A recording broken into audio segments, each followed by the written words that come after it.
হাসিনার দেওয়া মামলায় মাহমুদুর রহমান ভাই জেলে গেলেন। উচিত কি ছিল? ধরেন আমি যদি বিচারপতি হতাম তাহলে আমি কি করতাম? আমি যদি বিচারপতি হতাম বা আমার মতো যদি আমাদের মতাদর্শে কেউ যদি বিচারপতি হতো তাহলে সে তাকে জামিন দিয়ে দিত। জামিন চাওয়ার প্রয়োজন নাই, জামিন দিয়ে দিত। আসলে হাসিনা বিদায় হলো, বিদায় হওয়ার সঙ্গে সঙ্গেই হাসিনার ষড়যন্ত্রের শিকার সকল ব্যক্তির বিরুদ্ধে যে মামলা, সমস্ত মামলা বাতিল হয়ে যাওয়া উচিত ছিল। কিন্তু আল্লাহ জানে কোন খেলা কার মনের মধ্যে কি আছে। এখনও বাবর ভাই জেলে আছে, বাবর ভাইয়ের মামলাগুলোর একই অবস্থা। এগুলো তো হাসিনার দেওয়া মামলা, তাই না? তার শাসনের সময়ের মামলা। আমার কাছে যেটা মনে হচ্ছে যে এইটা অনেকে বলবে যে উনি জামিন চান নেই, আপিল করবেন।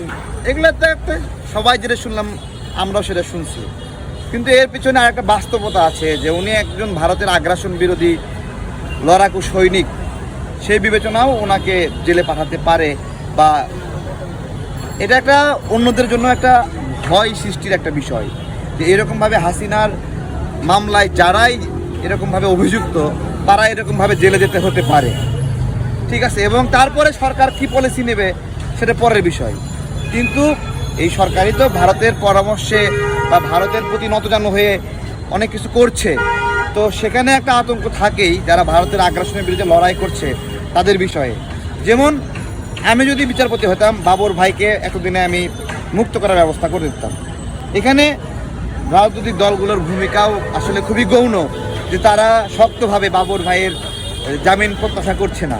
কেন? ভারতের বিরুদ্ধে কার্যক্রম চালাইছে এই জন্য। মানে কে বেশি দামি? বাবর ভাই বেশি দামি নাকি ভারত বেশি দামি? কে বেশি দামি? মাহমুদুর রহমান ভাই বেশি দামি না ভারত বেশি দামি? আমাদের এই মূল্যায়নগুলো আমরা সঠিকভাবে করতে পারছি না। আমি আসলে কেউ হয়তো বা আতঙ্কিত না। আমি মাহমুদুর রহমান ভাই তার যে আগ্রাসন বিরোধী লড়াই, ওই কারণে একটু আতঙ্কিত হই।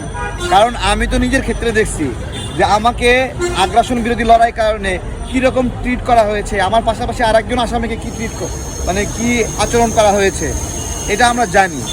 এবং আমরা খুবই একটা মার প্যাচে পড়ে গেছি বলতে আমাদের যে লড়াইয়ের পরে যে হাসিনা নামের যে অপশক্তি ফ্যাসিবাদ যে দূর হলো, এই হাসিনা ফ্যাসিবাদের দ্বারা ক্ষতিগ্রস্ত মানুষগুলো হাতে এই দেশ নাই।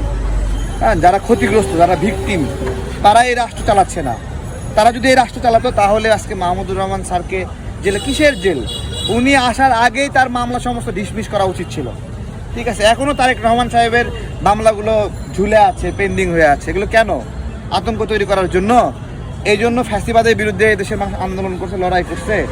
শেখ হাসিনা প্রতিদিন বাবর ভাইয়ের বিরুদ্ধে নতুন নতুন গল্প সাজাইছে, প্রতিদিন তার বিরুদ্ধে কুচ্ছা লড়াইছে নিউজ এবং মিডিয়াগুলো।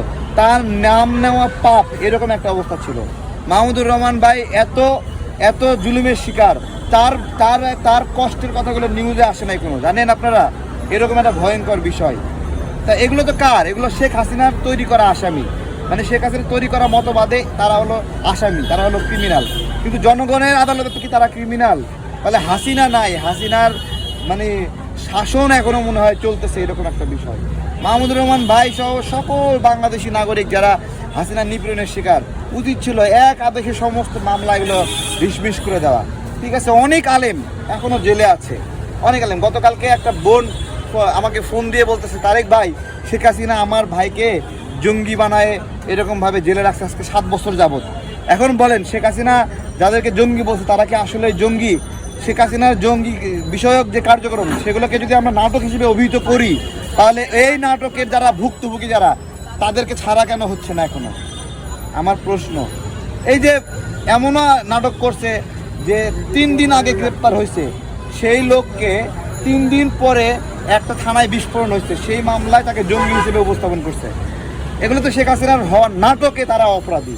বাবর সাহেব অপরাধী কার আদালতে? হাসিনার আদালতে। তাহলে এখন যদি হাসিনার আদালত না থাকে তাহলে বাবর সাহেব কেন মুক্ত হয় না? এই জায়গা থেকে রাজনৈতিক দলগুলো খুব ভালো ভূমিকা পালন করতেছে না। তারেক রহমান ভাই উনি লন্ডনে আছেন, ওনার মামলাগুলো এতদিন দফা রফা হয়ে যাওয়ার কথা ছিল। হাসিনা চলে গেছে, মামলাও হাসিনার সঙ্গে করে নিয়ে গেছে। মামলাগুলো কেন এখনো রয়েছে, এটাই আমার প্রশ্ন।